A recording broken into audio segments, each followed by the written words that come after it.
नमस्कार मित्रांनो, स्वागत आहे तुमचं आजच्या 9 दिवस नवदुर्गा सिरीजच्या 5व्या भागात। आज आहे नवरात्रीचा 5वा दिवस आणि आज आपण जाणार आहोत चिपळूण तालुक्यातील त्रुंबव या गावी। तर त्रुंबवला शारदा देवीचं खूप भव्य दिव्य असं मंदिर आहे। शारदा देवी ही जागृत देवी असून नवसाला पावणारी देवी अशी त्या देवीची ख्याती आहे। तर नक्कीच तुम्हाला आजची ही माहिती आवडेल, तर व्हिडिओ शेवटपर्यंत नक्की बघा। त्रुंबव हे चिपळूण पासून 30 किलोमीटर आणि सावर्डे रेल्वे स्टेशन पासून अंदाजे 15 किलोमीटर अंतरावर आहे।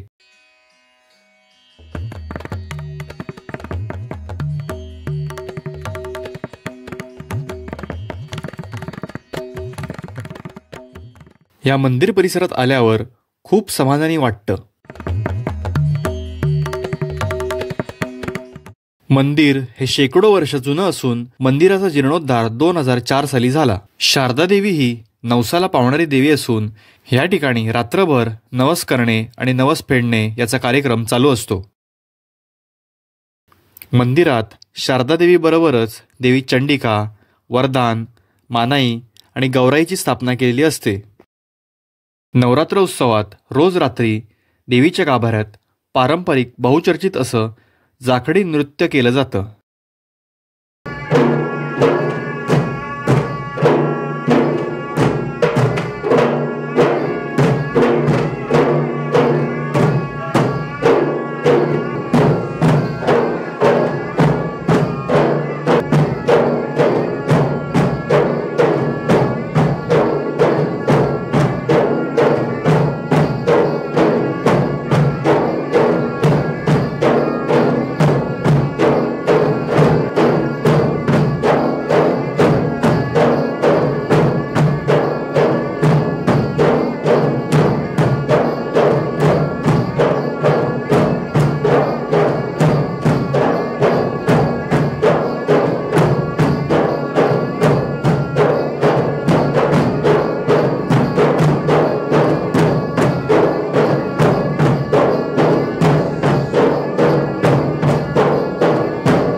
तर आपल्यासोबत मंदिराचे सल्लागार आहेत, आपण त्यांच्याकडनं मंदिराची सर्व माहिती जाणून घेऊया।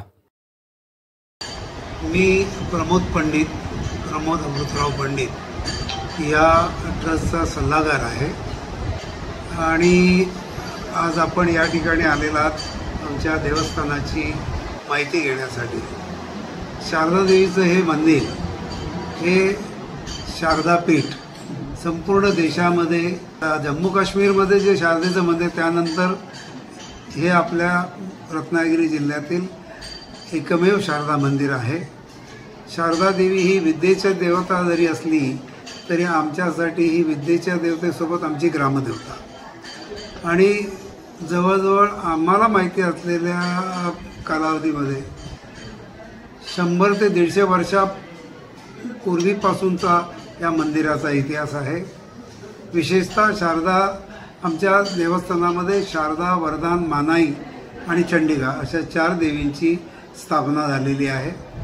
त्याचबरोबर नवरात्रीच्या उत्सवामध्ये आम्ही गौरी देवीची देखील स्थापना करतो।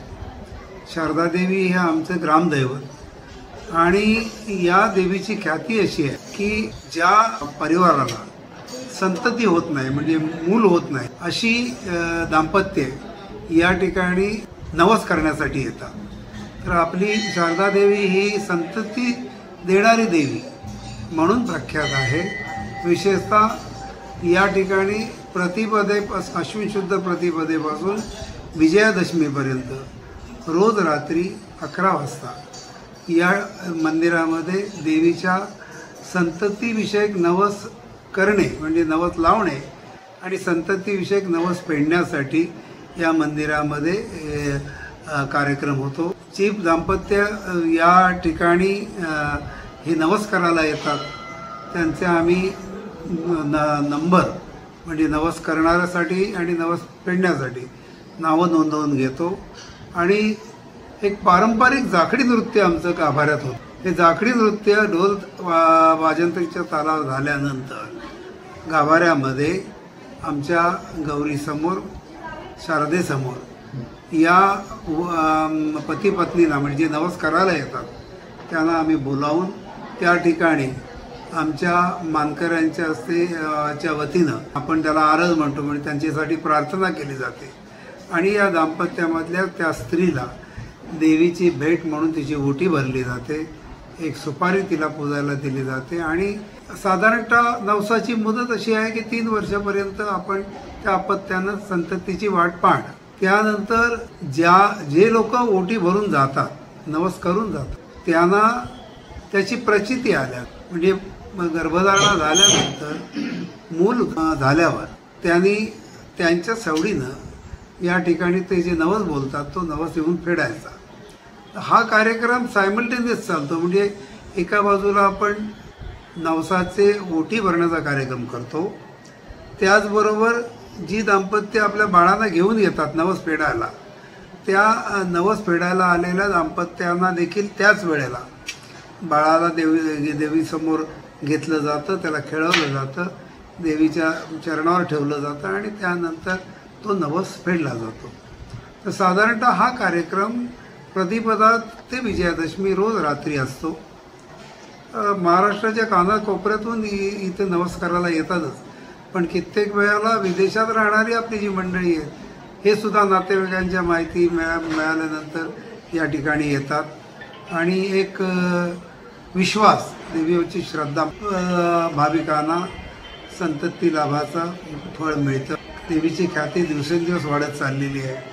विशेषतः नवसासाठी येणारी लोक हे आहेतच, पण परिसरामधल्या म्हणजे इकडे गुहागर आपल्या तालुक्यापासून रत्नागिरीपर्यंत जे आपले संगमेश्वर, देवरूख, या खेड या पट्ट्यातली मंडळी रात्री इवन STच्या बसेस करून पण येतात. म्हणजे ज्या गावात वस्तीला गाडी गेली ते गाडी करून म्हणा किंवा प्रायव्हेट गाड्या करून म्हणा, रात्री मुलाबाळांना घेऊन त्यांचं आकर्षण असतं. देवीचं दर्शन आहे, पण जाखडी नृत्य सर्वात एक वेगळं आकर्षण आहे आमच्याकडे. म्हणजे धोतर नेसून, कमरेला शेला बांधून, डोक्यावर पेशवाई पगडी, ढोल वाजंत्राच्या तालावर हा नाच होतो. त्याच्यामुळे जवळजवळ 11:30पर्यंत इथं बोट शिरायला जागा नसते. साधारण आजपासून हे प्रमाण वाढेल. विशेषतः महाराष्ट्राच्या या घाटमाथ्यावरची जी तालुके आहेत, सांगली, पाटण, सातारा, इथून कित्येक लोक, म्हणजे एवढी माउथ पब्लिसिटी आहे की ते लोक स्वतः नातेवाईकांना घेऊन, भाविकांना म्हणजे आपल्या लोकांना माहिती देऊन इथे येतात. आम्ही इथे अशी सोय केलेली आहे, देवस्थानाचा जो दूरध्वनी क्रमांक आहे तो देखील आम्ही पब्लिश करतो सगळीकडे आणि तो ज्यांना संध्याकाळी यायचं आहे ते फोनवर देखील सकाळी 9 नंतर आपला नंबर घेऊन ठेवू शकतात आणि नंबर घेऊन ठेवल्यानंतर मग आम्ही त्यांना रात्री आल्यावर रितसर पावती देऊन रांगेनं गाभाऱ्यात सोडतो. हा झाला संतती विषयक, पण निव्वळ संततीच नव्हे, कित्येक भाविक नोकरी धंद्यासाठी, मनातल्या इच्छा व्यवसायासाठी, मनातले नवस, पण त्याच्यासाठी रात्री येण्याची गरज नसते. जो पारंपरिक ओटी भरण्यात तेव्हा यायची गरज नसते, ते दिवसा केव्हाही येऊन फिरू शकतात. विशेषतः आता तुम्हाला ही गर्दी आता पाहिलात तर अशी दिसेल की परिसरातली जी नोकर करणारी मंडळी, आता महिलांचा एक नवीन हे झालं आहे की 10 दिवस परिसरातल्या सगळ्या देवळांमध्ये सगळ्या दुर्गांचं दर्शन घेणं. तर हे भाविक दिवसा ओटी भरणं, महिलांची खूप गर्दी होते. गाड्यांनी येतात, या देवळातून दुसऱ्या देवळात जाणं, असा कार्यक्रम चालतो. आम्ही येणाऱ्या प्रत्येक भाविकाला पूजा साहित्य विक्री केंद्र देखील आहे, त्याचा इथे लाभ मिळते. नारळ आणि खण वगैरे विक्रीचं साहित्य मिळतं. ते झाल्यानंतर तिथे आमचे दिवस रात्र फक्त म्हणजे सकाळी रात्र हा कार्यक्रम सुरू झाला, कधी कधी 200 नंबर असतात नवस करण्यासाठी. तो शेवटचा नंबर संपेपर्यंत, मग कधी सकाळी 6 वाजता, रात्री 11ला सुरू होतं, सकाळी 6 वाजेपर्यंत आमचे मानकरी, आमचे ग्रामस्थ ते त्या जातीनं गाभाऱ्यात असतात. मात्र त्यावेळेत आम्ही मुखदर्शन देतो, दर्शनासाठी गाभाऱ्यात सोडत नाही तो कार्यक्रम. पण अन्यथा सकाळी 8 वाजल्यापासून रात्री साधारणतः 9 वाजेपर्यंत सतत देवीचं दर्शन चालू असतं. 9 वाजता महाआरती होते, त्यानंतर दर्शन 1 तासभर, मग जाखडी नृत्य आणि हा कार्यक्रम, असा हा दिनक्रम असतो. त्या कार्यक्रमाला गुहागर डेपो, विशेषतः चिपळूण डेपोच्या एस.टी. महामंडळाचं चांगलं सहकार्य मिळतं. एस.टीच्या बसेस या मार्गावर सोडल्या जातात आणि इतर सगळ्या सावर्डा पोलीस स्टेशनकडून आम्हाला यात्रेचं नियोजन करण्यासाठी, विशेषतः पार्किंग आणि गाड्यांचं नियोजन करण्यासाठी चांगल्या तऱ्हेनं मदत होते. व्यवस्थित शिस्तबद्ध अशी ही यात्रा असते. म्हणजे एका दिवशी 10,000 येऊ, 20,000 येऊ, 25,000, पण कोणताही अनुचित प्रकार घडत नाही आणि चांगल्या तऱ्हेनं हा आमचा शारदोत्सव, आम्ही याला नवरात्रोत्सव म्हणतो, शारदोत्सव साजरा होतो. आमचा रजिस्टर्ड चॅरिटी ट्रस्ट असल्यामुळे ट्रस्टच्या वतीनं जास्तीत जास्त चांगल्या सुविधा देण्याचा आम्ही प्रयत्न करतो भाविकांना. आणि अशा तऱ्हेनं हा उत्सव या 10 दिवसातला. इतर वेळेला लोक मनानं येऊन बोलून जातात ती गोष्ट वेगळी, इतर वेळेला हा कार्यक्रम नसतो. साधारणतः असं आहे की पूर्वी आमचं कौलारू मंदिर होतं, ते आम्हाला समजायला लागलं 2 वेळा आम्ही बांधलं, बरोबर ना. पण 2004ला ही वास्तू आम्ही बांधली. ही वास्तू तुम्ही बघितलं, दक्षिणात्य पद्धतीची अशी एक होणारी गर्दी, भाविकांना लागणाऱ्या सुविधा याचा विचार करून आम्ही ही भव्य दिव्य अशी वास्तू आम्ही उभी केली. आणि आमच्या ग्रामस्थांचा, भाविकांचा तर सहयोग आहे, पण आमच्या तुरंबवच्या ग्रामस्थांचा फार मोठा आर्थिक सहयोग आहे. खूप मोठ्या प्रमाणात निधी लागला, पण एक उत्कृष्ट अशी वास्तू आम्ही लोकांच्या सहकार्यामुळे उभी करू शकतो. इथे एक भक्तनिवास आमच्या एका भाविकानं दिलेल्या देणगीतून भक्तनिवास हे 13 रूम आहेत. विशेषतः संतती विषय पेडण्यासाठी लांबून छोट्या बालकांना घेऊन लोक येतात, तर त्यांना मग राहण्याची गैरसोय होते, बाहेर कुठे राहणार, तर त्यांच्यासाठी आपल्याकडे इथे एक भक्तनिवास पण बांधलेला आहे. त्या भक्तनिवासामध्ये आम्ही त्यांची सोय करतो. या ठिकाणी नवरात्र उत्सवात खूप मोठी जत्रा भरते. यामध्ये खाण्यापिण्याचे पदार्थ, खेळणी, देवीच्या वस्तू व इतर खरेदीच्या वस्तूचा समावेश असतो.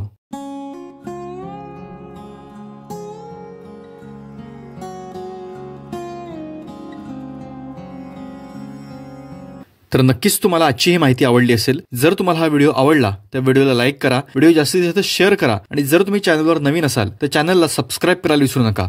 तर भेटू नवरात्रीच्या उद्याच्या व्हिडिओत. धन्यवाद.